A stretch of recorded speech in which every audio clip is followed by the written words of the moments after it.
Relógio marcando 8h03. Muito bom dia a toda a região metropolitana de Campinas, Americana, Turnogueira, Cosmópolis, Engenheiro Coelho, Olambra, Hortolândia, Itatuba, Itatiba, Jaguariúna, Montemor, Morungaba, Nova Odessa, participando com a gente. Também aí Paulínia, Pedreira, Santa Bárbara do Oeste, Santo Antônio de Posse, Sumaré, Valinhos, Vinhedo, São Paulo, pelos nossos aplicativos, São José dos Campos também tem pergunta aqui. Onde mais aqui? Guará, né, bem pertinho lá da Aparecida do Norte, nós tivemos aí o feriadão. E olha, muito obrigado. E também você pelo nosso WhatsApp aí, mandando aqui a sua pergunta, 971301527 é o nosso WhatsApp. Fique à vontade aí para mandar pergunta. Hoje é quarta-feira, dia 17 de outubro de 2018. E eu tenho a honra, mais uma vez, de estar recebendo aqui, todas as quarta-feiras, estar junto com a gente. O pessoal já sabe que ele está chegando por aqui, já chega mais pertinho do rádio. Por quê? Porque é uma aula, digamos assim, né? O doutor, ele tem aí muito repertório para passar para você. E eu vou apresentar, o doutor Júlio, especialista aí em consultoria em negócios para pequenas e médias empresas e também aí as análises estratégicas. Doutor, já estou abrindo aqui o microfone do senhor. Muito obrigado e seja bem-vindo. Bom dia. Prazer enorme, meu, estar aqui novamente com você, com seus ouvintes. Quem sabe a gente consegue agregar algum valor aí nessa turbulência que é o Brasil, né? Tá certo. E sempre quando você chega aqui tem um dia especial e geralmente os dias parece que no calendário ele é bem desenhado aí para o comércio, para a área que o senhor atua aqui, que é especialista em consultorias em negócios, né? Por que você fala isso? É porque hoje é o dia do profissional da propaganda. Ah, sim. A propaganda que ela fala onde está o quê, né? Onde o pessoal vai encontrar e a qualidade. Existe aquela propaganda que a pessoa faz e com certeza que o produto dele é bom. Existe aquela outra propaganda que ele faz e a pessoa vai e não é tudo aquilo, mas o importante é ele dizer que ele existe, né, doutor? É verdade. O profissional propagandista, né, vamos chamar assim, é aquele que se utiliza de sensibilidade, de muita criatividade, né, para ajudar a vender os nossos produtos e os nossos serviços, né. Então, não só no sentido de fazer, mostrar a mensagem, mas também muitas vezes de mostrar toda a característica técnica do produto e tal. Então, vamos dizer assim, é uma função hoje num sistema capitalista das mais primordiais, né? Porque alavanca vendas e alavancando vendas você tem o movimento da economia, o movimento da sociedade, né? Não há um segmento, vamos dizer assim, específico que ele atue, né? Entendi. Ele pode atuar rádio, jornal, TV, internet, enfim, é realmente uma das profissões mais interessantes dos tempos modernos aqui. Tá certo, os profissionais também aí da propaganda, eles utilizam muito os nomes em inglês, né, por assim, para fazer lá o... É verdade. Eu acho que a gente nesse aspecto, a gente pratica esse antropofagismo, né? Desde lá da época da semana de 22, na arte moderna, que a gente importa muitos termos, né? Principalmente na propaganda. Isso varia de cultura para cultura. Por exemplo, o francês ele já não tem essa tendência, né? Esse ritual, mas o brasileiro não. O brasileiro não só importa, como cria verbos, cria expressões, né? Como a língua é viva, você tem isso a cada dia incorporando alguma coisa nova. Tá certo, doutor. E, bom, deixa eu falar para o senhor o seguinte, eu vou falar só uma questão aqui, para perguntar para o senhor o seguinte, o briefing, esse vocabulário técnico, né? Briefing, ele é o quê? Um resumo do que eu quero para passar para o profissional da propaganda? Na verdade é o briefing, né? Vamos dizer, traduzindo, a tradução é resumo, né? Então, por exemplo, você quer vender um determinado produto. Então, a ideia é você passar para o profissional qual é o diferencial desse produto, né? Então, você faz um briefing, você mostra lá o público que você quer atingir, com as características básicas, e em cima disso ele desenvolve uma campanha, vamos dizer assim. Entendi. Bom, a primeira pergunta chegando aqui já, relativa aí, Qual desses meios, né, o nosso empresário deve se concentrar para obter aí um resultado mais positivo? Não há um meio, Milton, assim, específico, né? A gente citou alguma coisa aí de alguns canais, né? Agora, depende muito do produto ou do serviço que você vai vender. Então, por exemplo, existe um espectro. Eu costumo dizer, por exemplo, se você pegar assim num eixo de 180 graus, né? De 0 a 180, você vai ver numa ponta, você vai ver, por exemplo, aviões de caça. Entendi. Né? Na outra ponta você pode ver um produto de massa, uma Coca-Cola, alguma coisa assim. Você tanto tem que vender aviões de caça como Coca-Cola. Então, qual é a receita? Não pode ser a mesma, né? Você não vai para a Rede Globo no horário nobre e vai falar, olha, eu tenho aqui um avião de caça e tal, quem está interessado e tal, né?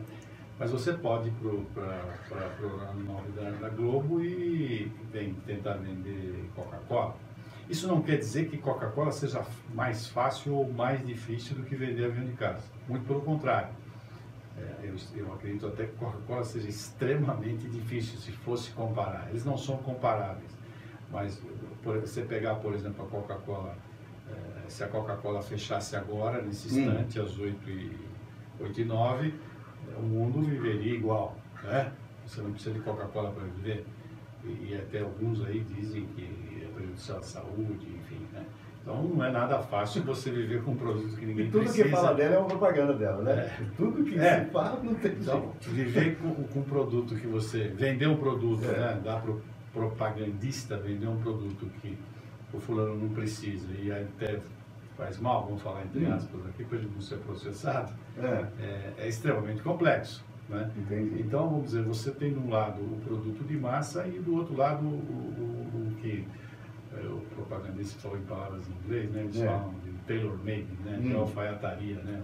O terno sob medida. Então, realmente, vamos dizer assim,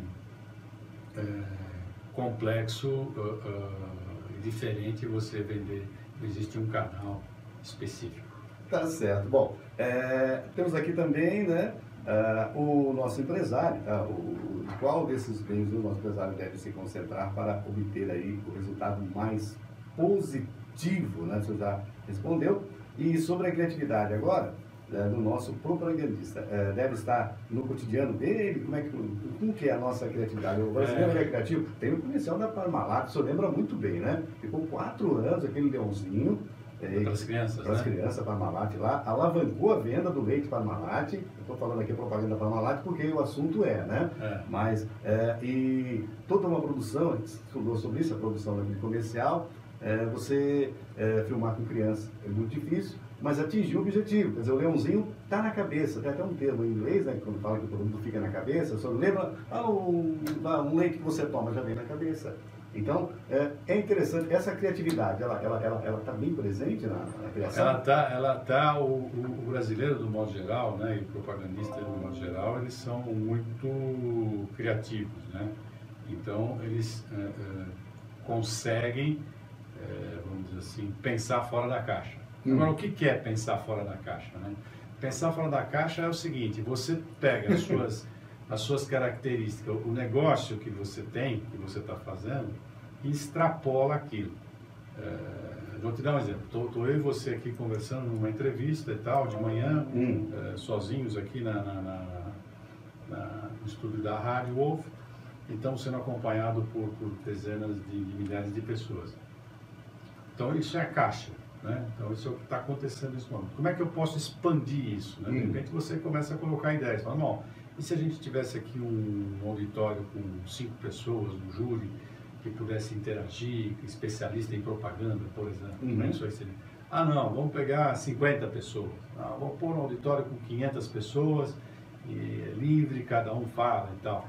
Pode ser que isso seja tudo inviável, né? Mas você começou a pensar fora da caixa. E aí dessa viagem acabam surgindo ideias, né? Você fala, bom, isso aqui vale a pena investir ou não vale a pena investir. Aliás, você me lembra, tem um indiano que ele divide a administração da empresa, né, em 3 grandes caixas, né? O passado, o presente e o futuro. E o pensar fora da caixa é o futuro, né? O que você vai pegar ali? Você coloca aquelas ideias no futuro e fala, bom, o que eu vou lapidar aquilo e vou tentar investir agora no presente. Tá certo. Bom, e como é que é esse pensar fora da caixa? O ouvinte quer saber, ele ficou lá interessante, a gente ficou interessado. Na verdade é isso, você tem essa ideia de que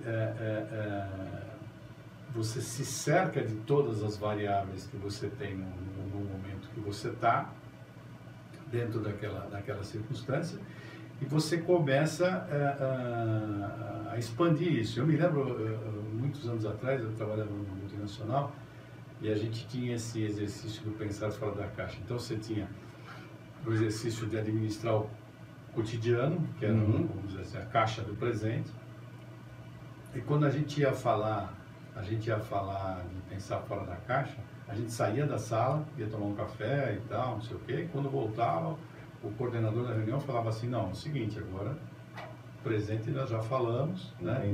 Agora nós vamos falar sobre o futuro, né? Onde a empresa vai estar daqui a 10 anos, tá bom, e daqui a 20 anos, né? Então esse é o pensar fora da caixa. Você tem que ter uma certa estruturação para pensar, mas você parte daquilo, da análise de ambiente, né, que você está e do cotidiano. E uma das variáveis, por exemplo, é você esquecer o passado, né? Porque o passado muitas vezes ele não é válido. Então, por exemplo, uma empresa de brinquedos que fazia lá o brinquedo, o carrinho de madeira, etc. De repente ele, para pensar fora da caixa, ele tem que, por exemplo, vender jogos digitalizados, né? Vamos dizer, ele tem que partir para jogos em equipe, na nuvem, etc, que não está muito desgarrado, vamos chamar assim, daqueles carrinhos de madeira, etc. Então, vamos dizer, você tem que ter uma preparação, porque é fácil você cair no cotidiano, né? É fácil você ser recorrente e não evoluir. Tá certo. Bom, doutor, mais uma pergunta chegando aqui, uma pergunta interessante, até porque quando tem a moda, vamos supor, a moda do carro ser arredondado, do carro não ser arredondado, enfim, o Vitor está perguntando sobre as empresas podem copiar os concorrentes? Podem, a resposta é podem. Agora eu vou para responder, é verdade essa do carro, né? A lanterna, né? Fica bem, né? Todo mundo segue uma determinada linha. Na verdade, se a gente se basear uma resposta no Kotler, né, no Philip Kotler, ele dizia o seguinte, que as empresas ruins, elas ignoram a concorrência, né? Agora, as empresas medíocres, ou as empresas medianas, elas copiam a concorrência. E as empresas vencedoras, elas lideram a concorrência. Então, quando você copia, provavelmente você é uma empresa mediana, uma empresa medíocre que está ali na média, vamos dizer assim, tentando sobreviver. Você não é um líder, de mercado. Tá certo. Bom, doutora, são 8h16, o ouvinte está dizendo aqui o seguinte, ele achou interessante hoje, falando em propaganda, ele ligou o computador de manhã e apareceu lá uma senhora num piano, lá, o Google famoso, né? Não tem jeito, a propaganda na internet ali está ali. O que é essa mulher, esse piano, essa mulher? Seria referente à nossa Chiquinha Gonzaga? É aniversário, né? 171 anos de Chiquinha. Precisava até mandar um abraço para o meu professor de música, o João Dias. Ele é um apaixonado pela Chiquinha, né? Você tem... ela é uma mulher fora do tempo, né? Você está muito à frente do tempo dela. Se a gente tem aí filmes sobre a Chiquinha, então, mas ela tem músicas... Ela é carioca, nasceu no Rio de Janeiro, né? Ela tem músicas como o Abre Alas, né? Vamos dizer, a Fogueira de São João, que eu me lembro aí, Passos no Choro, O que passou, passou, né? Vamos dizer assim. Essa é atual, né? Essa é atual. O que passou, passou, vamos em frente, pessoal. E você sabe que esse vamos em frente, você sabe que às vezes eu estava lendo outro dia, 80% daquilo que a gente se preocupa, né, ou se preocupa, não ocorre no futuro, né? Então, você tem uma série de discussões. Quando você pega um jornal de 1 ano atrás, 2 anos atrás, você vê que um ou outro que acertou alguma coisinha, né? O resto é tudo lixo, né? Mas a Chiquinha, ela realmente é fantástico isso, ver ela escutar ela ao piano, né? Com aquelas músicas, porque você fazer a letra fácil e tal é extremamente complexa, né? Como o Caymmi fazia, né? Então, você fazer as palavras exatamente encaixadas e tal. O chorinho, nossa, isso é fantástico. O Gugu está de parabéns. Parabéns ao Gugu. Bom, falando, o senhor tem um convite também, né, para fazer pra gente. Sim, aproveitando o seu espaço aqui, amanhã o Sebrae de Hortolândia vai ministrar uma palestra sobre como alavancar os negócios. E você pode entrar lá e se cadastrar, é online, né? Eu não vou dar a palestra, mas eu vou mediar o debate. Então começa às 9 horas, vai, acho que é 1h30 de debate, como alavancar os negócios da pequena e média empresa. E eu acho que vem um especialista aí na área de varejo e tal. Então acho que vai ser bastante interessante, como o nosso mote aqui, o nosso programa é sempre tentando alavancar, né, dando dicas de como melhorar num país tão difícil como o nosso, né? Acho que talvez valha a pena, é gratuito, você se inscreve no site lá do Sebrae, e é o Sebrae de Hortolândia. É importante falar que é o de Hortolândia, a Monique, que é a secretária lá, que... Sem custo, não vai ter custo? Não, é gratuito, né? Só tem que escrever por causa da quantidade de pessoas, né? Não tem problema com quantidade, porque como online você se assiste no sofá da sua casa, né? O problema é que o Sebrae, vamos supor, como ele é muito grande, ele tem muitas outras atividades, né? Então tem que ser o de Hortolândia. Depois eu te passo o link, aí você disponibiliza para os seus ouvintes aí. Doutor, muito obrigado. Falando em propaganda, a gente vai terminar com a Lua Branca, já que o senhor citou o professor. Não citei a Lua Branca ainda. Tá vendo? Essa Lua Branca é muito interessante. Vocês vão brincar, porque o nosso programa, estou fazendo propaganda agora do programa, já que é o dia da propaganda, né? E deve. O nosso programa ele começa às 6 horas, às 6 horas da manhã. A gente toca a música raiz, que fala aquela música sertaneja. Nós temos aí todo um projeto aí de agronegócio, com notícias. Daqui a pouquinho o senhor sai. Já vai entrar um especialista também, uma repórter, Carla Mendes, já entra com a gente falando já direto do Notícias Agrícolas, também aí é um site muito famoso todo o Brasil, ela entra com a gente. Depois ele tem aí as mais tocadas, que é as músicas mais atuais, o pessoal fica atualizado. E depois das 10 horas a gente começa a falar de eleições de 2018, a gente já tem aí todas as dicas. Então essa é a minha propaganda do programa e eu quero agradecer mais uma vez o senhor. Eu que agradeço. Agora eu vi que você tem aí outras perguntas sobre propaganda, né? Sim, tem muitas. Talvez a gente consiga responder numa outra oportunidade. O que ficou aqui, o ouvinte, ele mandando aqui? Olha, mandaram 9 perguntas para ele, a gente conseguiu responder 5, né? Temos aí, olha, mercado também está duro para as agências de propaganda fazer? Claro que tá difícil para todo mundo, né? E também aí, a 8ª pergunta, a propaganda deve identificar aí o canal mais eficaz. Vou estar passando para o senhor, doutor, essas perguntas, tá? Aí, tem aqui já também o pessoal, quem sabe a gente consegue responder numa... Tá certo. No dia que tiver poucas perguntas. Olha, essa nota aqui é interessante. A propaganda resolve todas as fases de um processo de vendas? Sim ou não? Rapidinho. A propaganda, você tem... Eu diria o seguinte, vou responder essa pergunta porque ela é muito boa. Muito boa, achei interessante. Você pode se apoiar numa pirâmide. Uma pirâmide de... Como é que chamava o cara lá? Vamos dizer, o... Willward Brown. O que é? Você, quando tem a propaganda, até você ser amado pelo seu cliente, você tem 5 passos. Então, por exemplo, o primeiro passo, que é a base da pirâmide, é você desenvolver a sua presença no mercado, tá certo?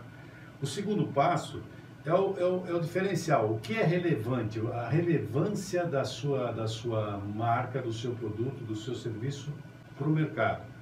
O terceiro é assim, vamos dizer, realmente o produto que você está fazendo propaganda e tal, tem aquele desempenho, entrega aquilo que foi prometido, né? Quarto, a vantagem, né? A vantagem desse seu produto, esse diferencial que você fez em relação aos concorrentes. Então, qual é a vantagem? Como é que você está em relação a eles, né? E o último é você realmente ter o que tem, por exemplo, essas grandes marcas como a Apple e tal, que é o estágio da emoção, né? Vamos dizer, a marca mais amada do mundo, etc, etc. Mas para você chegar na marca mais amada, segundo o Brown, né? Esse Millward Brown, você tem que galgar pelo menos esses 4 passos para trás. E bom. Está respondido. Está respondido. E deixa a frase para os nossos ouvintes, a frase do senhor Henry Ford. Ele falou o seguinte: se eu tivesse $1 único, investiria em propaganda. Você não concorda com ele? Concordo que ele tinha um produto diferenciado, né? Ele concorria com o cavalo e criou um automóvel. Então, se você tem um produto e você tem a propaganda, né? O marketing, a venda ela é um processo natural. Tá certo, doutor. Grande abraço, sucesso aí. Boa semana e vamos lá, né? Vamos lá. Vamos em frente. Sem feriado. Vamos em frente com a Lua Branca chegando por aqui. Lua Branca, gente, olha. Um abraço, Milton. Um abraço para o senhor também. Muito obrigado, doutor. É a Lua Branca com o Daniel e aí ao fundo a Chiquinha Gonzaga, né? O som da Chiquinha Gonzaga.